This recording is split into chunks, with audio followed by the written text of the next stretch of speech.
तो दोस्तों स्वागत है आपका solution in the Abhishek YouTube channel पर, जहां पर हम आपको डेली करंट अफेयर्स प्रोवाइड कर रहे हैं जिससे कि आपको जीके में हेल्प मिल सके आपके हर कंप्लीट टाइप एग्जाम्स में।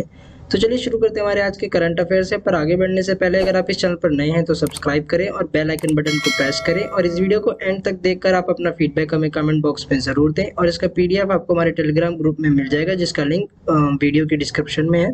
तो चलिए आगे बढ़ते हैं हमारे फर्स्ट क्वेश्चन की ओर।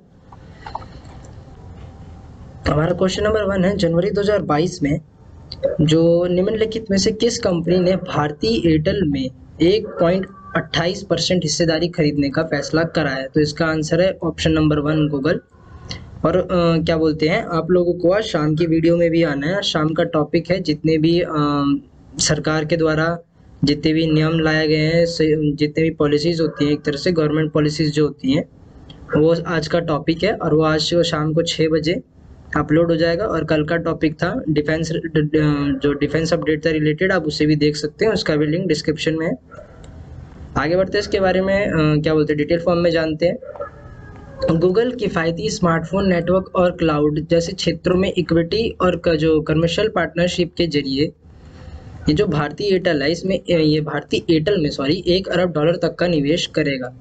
अब ये रिलायंस जियो के बाद भारतीय दूसरा जो दूरसंचार सेवा प्रदाता में गूगल का दूसरा निवेश है। यानी पहले रिलायंस जियो में था और दूसरा किस में है? भारतीय एयरटेल में।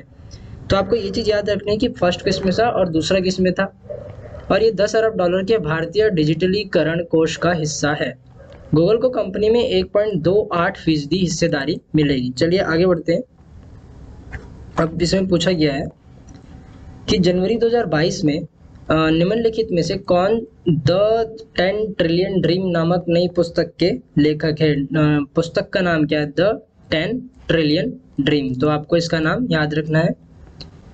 तो इसका नाम, इसके जो ऑथर हैं, मतलब जो इसके लेखक हैं, ये सुभाष चंद्र गर्ग जी, इन्होंने लिखी है। और यहाँ पे मैंने अब देखिए ये डेट का आइकन लगा दिया जिससे आपको कन्फ्यूजन ना हो कि हाँ ये कौन सी डेट के करंट अफेयर्स हैं। तो ये पीडीएफ में भी आपको ऐसे ही दिखेंगे, ऐसे ही जैसे मैं लिख रहा हूँ और जैसे लिखे हुए हैं। 2022 से रिलेटेड हैं ये सारे, और ये आज के ही हैं, 31 तारीख के। तो चलिए आगे बढ़ते हैं, इसके भी बारे में डिटेल फॉर्म में जानते हैं। जो पूर्व वित्त मंत्री सुभाष चंद्र गर्ग हैं, ये अपनी जो न्यूनतम पुस्तक है द 10 ट्रिलियन ड्रीम के साथ एक लेखक के रूप में अपनी शुरुआत कर रहे हैं। इसका उद्देश्य आज भारत के सामने सबसे अधिक आवश्यक राजनीतिक चुनौतियों को ज्ञात करना है और 2030 के मध्य तक 10 ट्रिलियन अमेरिकी डॉलर की अर्थव्यवस्था बनने की दिशा में कदम उठाने का प्रस्ताव है। अब जो पेंगुइन रैंडम हाउस इंडिया है, ये PRHI, ये पुस्तक प्रकाशित करता है जिसके फरवरी 2022 में जारी होने की उम्मीद है। अब एक कल क्वेश्चन था, वो भी किसने लॉन्च करा था? पेंगुइन रैंडम हाउस इंडिया के थ्रू ही वो बुक लॉन्च हुई थी। तो वो भी इम्पोर्टेंट है, आप कल की वीडियो देख सकते हैं 30 तारीख की। चलिए आगे बढ़ते हैं क्वेश्चन नंबर 3 की ओर। जनवरी 2022 में इनमें से किस देश में दुनिया के सबसे बड़े जो कैनल लॉक का उद्घाटन किया गया है? तो इसका आंसर है नीदरलैंड्स। इसका आंसर क्या है? Option number 4 Netherland. चलिए आगे बढ़ते हैं, इसके बारे में डिटेल फॉर्म में जानते हैं। डच राजा विलियम अलेक्जेंडर, कौन से राजा हैं? डच राजा हैं विलियम अलेक्जेंडर ने अधिकृत तौर पर जनवरी 2022 में ये जो इज़्मुडियन सी लॉक ये खोला है। इज़्मुडियन सी लॉक इसका नाम है, ये खोला है। ये दुनिया का सबसे बड़ा सी लॉक है। अब ये जो यहाँ पे ये चीज़ आ रही है ना, ये तो ये मात्रा की वजह से, क्योंकि चंद्र बिंदु का मात्रा लगा है तो टाइपिंग में ये ऐसे आया। तो आप कंफ्यूज मत होना कि ये गलत टाइपिंग हुई है, नहीं, ये टाइपिंग ऐसे ही होती है। और 500 मीटर लंबा और 70 मीटर चौड़ा ये लॉक जो इज़्मुडियन में एक छोटा लगभग 100 साल पुराने का स्थान लेगा, जो कि एक छोटा बंदरगाह शहर है जो नॉर्थ सी कैनाल को एक एम्स्टर्डम के बंदरगाह से जोड़ता है। बड़े पैमाने पर बुनियादी ढांचा परियोजना का निर्माण 2016 में शुरू हुआ है और 2021 में पूरा हुआ है। नीदरलैंड के बारे में जानते हैं। राजधानी आप सभी को पता है एम्स्टर्डम, मुद्रा आप सभी को पता है यूरो, क्योंकि ये यूरोप की कंट्री है। नीदरलैंड में भारत के राजदूत कौन है? तो वह है प्रदीप कुमार रावत, नीदरलैंड में भारत के राजदूत। ऐसे ही भारत में नीदरलैंड के भी राजदूत होंगे। मैं उसके बारे में आपको अपने जो भी आगे के करंट अफेयर्स होंगे इनसे रिलेटेड, उसमें भी जानकारी देता रहूँगा। चलिए अपने क्वेश्चन नंबर 4 की ओर बढ़ते हैं। गोल्ड डिमांड ट्रेंड्स 2021 रिपोर्ट के अनुसार अब इसमें पूछा जा रहा है कि 2021 में वैश्विक सोने की मांग कितने प्रतिशत बढ़ी, तो इसका ऑप्शन नंबर है 2, 10%। इसके बारे में डिटेल फॉर्म में जानते हैं। दिसंबर 2021 की तिमाही के दौरान साल दर साल की मांग में 10 तिमाही के उच्च स्तर पर 50% की भारी वृद्धि के कारण 2021 में वैश्विक सोने की मांग 10% बढ़कर 4021.3 टन हो गई है। अब ये खुलासा वर्ल्ड गोल्ड काउंसिलिंग WGC की जो गोल्ड डिमांड ट्रेंड है, ये है ट्रेंड्स 2021 रिपोर्ट में ये हुआ। 2020 के दौरान सोने की कुल मांग 3658.8 टन रही। केंद्रीय बैंक लगातार 12वें वर्ष सोने के शुद्ध जो है ये खरीदार रहा है। कौन सा बैंक? केंद्रीय बैंक, सेंट्रल बैंक जिसे कहते हैं। अब जनवरी 2022 में निम्नलिखित में से किसने प्रमुख भारतीय मुक्केबाजी प्रमोटर मुज्तबा कमल और जो ग्रास रूट बॉक्सिंग प्रचार और प्रबंधन के साथ एक समझौते पर हस्ताक्षर किया? अब आप सबका आंसर तो सबसे पहला माइंड में आएगा MC मैरी कॉम, ये आपका आंसर आएगा, पर गलत, ये आपका आंसर है ही नहीं, क्योंकि आप लोग ज़्यादातर जो फेमस हैं वो इन्हीं को जानते हैं। पर इसका जो दूसरा आंसर है, दूसरा आंसर मतलब आंसर यही है, इसका आंसर क्या है? ये सरजुबाला देवी जी इसका आंसर है, ऑप्शन नंबर 4, सरजुबाला देवी जी। ये भी एक बॉक्सर है, मुक्केबाजी प्रमोटर मुज्तबा कमल, और जो ये है बॉक्सिंग प्रचार के साथ इन्होंने एक हस्ताक्षर समझदार करा है, साइन करा है, हस्ताक्षर करे हैं।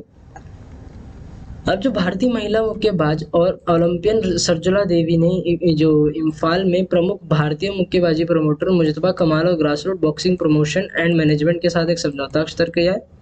कोरिया में 2014 जो AIBA विश्व मुक्केबाजी चैंपियनशिप में रजत पदक विजेता, पूर्व युवा विश्व मुक्केबाजी स्वर्ण पदक विजेता है ये। अब सबको MC का मैरी कॉम के बारे में तो पता होगा, लेकिन आपको इनके बारे में भी जानना पड़ेगा, क्योंकि क्वेश्चन जो आपसे पूछेगा ना पेपर बनाने वाला, वो आपसे ये पूछेगा कि जो क्या बोलते हैं, एक तरह से जिनका प्रचार कम होता है, जैसे MC मैरी कॉम को हर कोई जानता है, तो इसलिए ऑप्शन में भी दिया है। पर ये जो सरजुबाला देवी है, इनको बहुत कम लोग जानते हैं। मैं ये नहीं कह रहा कोई नहीं जानता, मैं कह रहा हूँ बहुत कम लोग जानते हैं, तो इसलिए आपको इन क्वेश्चन पे भी जो पकड़ है वो बनानी पड़ेगी। और इन्होंने 26 फरवरी 2022 को दुबई में जो पेशेवर मुक्केबाजी है इस पे जो है अपना पदार्पण करेंगी ये। आगे बढ़ते हैं क्वेश्चन नंबर 6 की ओर। जनवरी 2022 में हॉकी महिला एशिया कप में निम्नलिखित में से किस टीम ने कांस्य पदक जीता है? अब कांस्य पदक किसने जीता है? तो इंडिया ने जीता है, भारत, अपना भारत महान। भारत की महिला हॉकी टीम ने 28 जनवरी 2022 को हॉकी महिला एशिया कप में चीन को 2-0 से हराकर कांस्य पदक जीता है। अब चीन को हराया है तो कमेंट बॉक्स में सबका आ जाना चाहिए जय हिंद, क्योंकि अब ये बात भारत की है और भारत ने किसको हराया है? चीन को, और 2-0 से हराया। सबसे बढ़कर तो ये है, तो आपका, और सबसे बड़ी बात तो हॉकी में रहा है जो हमारा ही खेल है, तो आपको इसको जय हिंद तो कमेंट में बोलना ही पड़ेगा कमेंट बॉक्स में, और लाइक तो देना ही पड़ेगा। मैच मस्कट ओमान में जो सुल्तान काबूस स्पोर्ट्स ये कॉम्प्लेक्स है, स्पोर्ट्स कॉम्प्लेक्स, इनमें आयोजित किया गया था ये। भारत इससे पहले 2 बार खिताब जीत चुका है। भारत के लिए शर्मिला देवी ने 13वें मिनट में और गुरजीत कौर ने 19वें मिनट में गोल करा। जापान ने फाइनल में दक्षिण कोरिया को हराकर कप जीत लिया है।